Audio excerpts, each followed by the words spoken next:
Look what happened.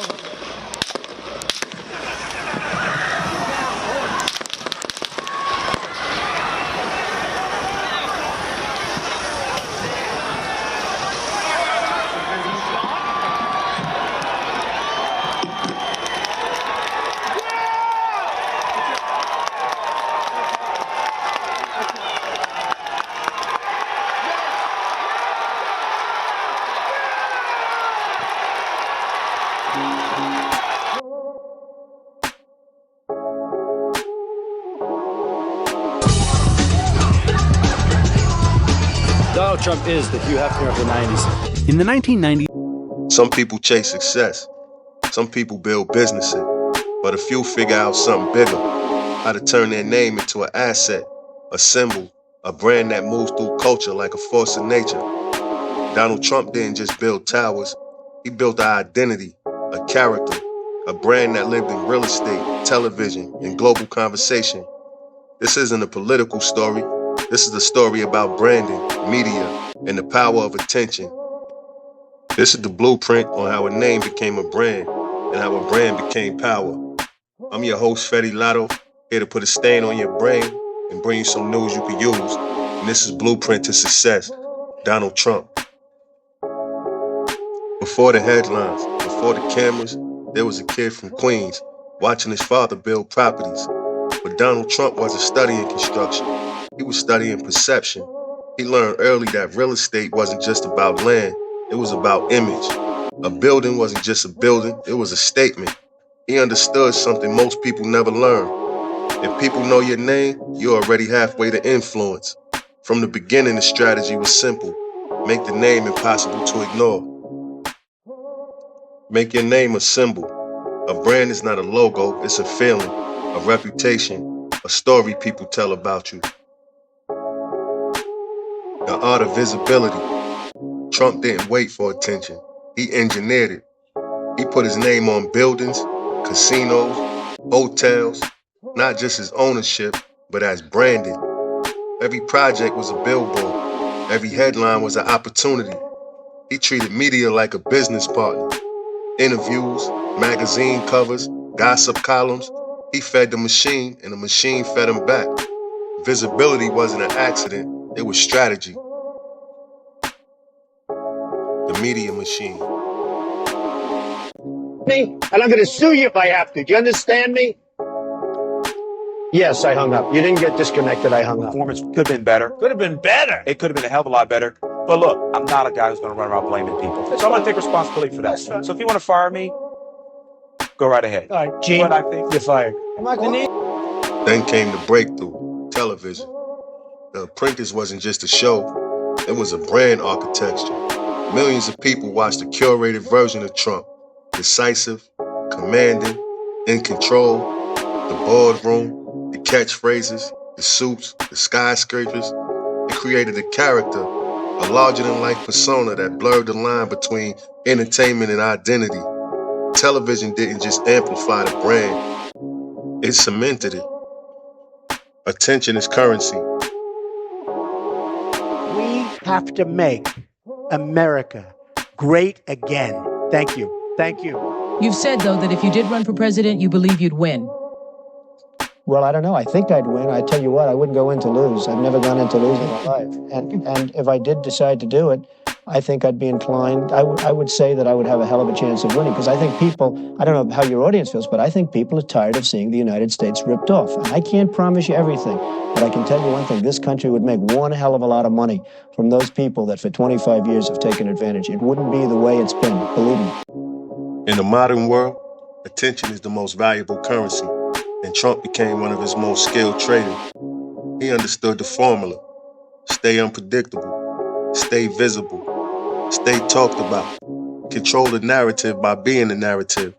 Whether people agreed or disagreed didn't matter. What matters was that they were talking. In the attention economy, conversation is power, and Trump mastered the art of staying in the conversation. Controversy as strategy. With some reports that Ivana got millions from the split.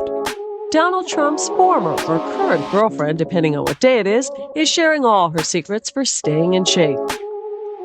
Donald eventually married Marla 2 months after she gave birth to a baby girl. But by the end of the decade, Trump was single again, and he seemed to enjoy the dating scene. The reputation of Donald Trump, the man who dates a different woman every year. I don't do that. I mean, I've been with a number of women, but it's been over a fairly long period of time. I've had great relationships with women. If you could have your choice, who would be the one person you'd date? Or who are the most beautiful women in the world? Well, how about Lady Di? That would be an interesting one. She's going to be available. No, not my choice. I think my choice might be you. Look at the legs on her. Boy. Most brands avoid controversy. Trump used it. Trump turned criticism into fuel. He turned conflict into momentum. He turned headlines, good or bad, into marketing. This wasn't chaos. It was calculated. A high-risk, high-reward strategy that kept him at the center of culture for decades. He understood the truth that many brands fear. Silence is death. Noise is alive. To introduce Mr. and Mrs. Donald Trump.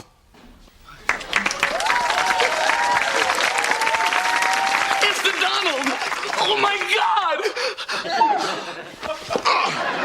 God! Business, entertainment, and identity.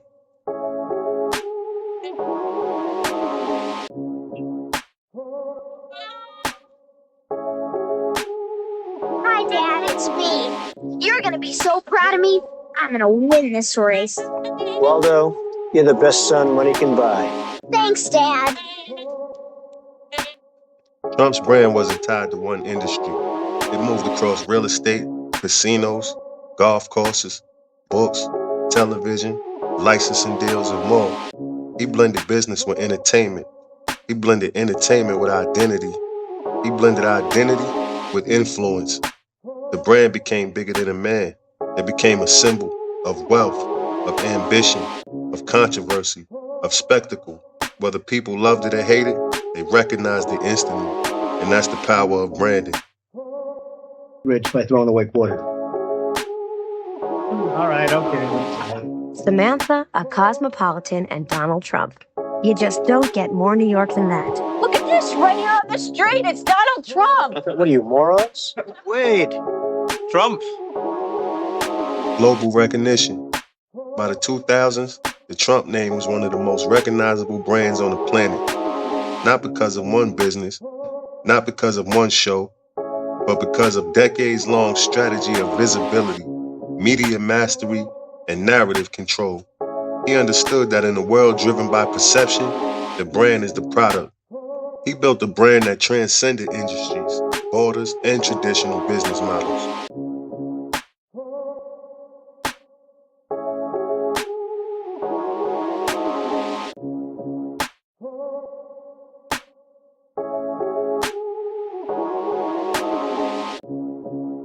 So what's the blueprint? What can creators, entrepreneurs, and strategists learn from the rise of the Trump brand? Number one, make your name a symbol. A brand is not a logo, it's a feeling, a reputation, a story people tell about you. Number two, control your narrative. If you don't shape your own story, somebody else will. Number three, use media as leverage. Visibility creates opportunity. Opportunity creates influence. Number four, embrace the spotlight. Attention is a tool. Use it. Number five, build a character. People don't follow companies, they follow personality. Number six, stay unforgettable. In a crowded world, the biggest sin is being forgettable. This isn't about politics. It's about strategy. It's about branding. It's about how a name became a symbol and how a symbol became power. Donald Trump built a brand that shaped culture, media, and global conversation.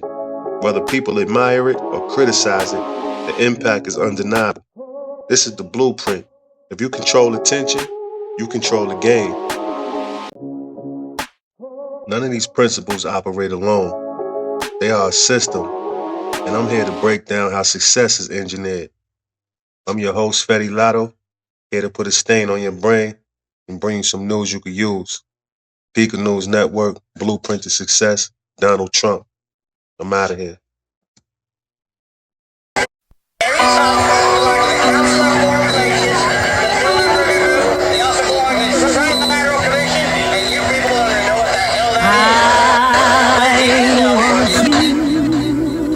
To stand up tall. The name of all the real niggas. I want you to speak up clear and loud. Respectfully, the most honorable YB Double M. Lotto. Brown baby. Gunshots in the dark at me. Discrimination cause my hair nappy. Call me a thug cause I'm tatted up. Now your actions justify when them slugs clap me. I think it's a war on the black race. Why every criminal they show got a black face, and every hero they show gotta be pale? Is it me or y'all got the wrong niggas for crimes against humanity? Of course we out here acting up. They slaughtered our elders and told the babies they from Africa. We screaming Black Lives Matter, they do. Well nigga, Black Lives Matter to who? Cause they don't matter to you. You know the owner of that movement, a Jew, and Nick Cannon got canceled just for speaking the truth. True, y'all think money bring power, it don't. Unity bring power, then we take what they owe. Y'all think money bring power, it don't. Unity bring power, then we take what they owe.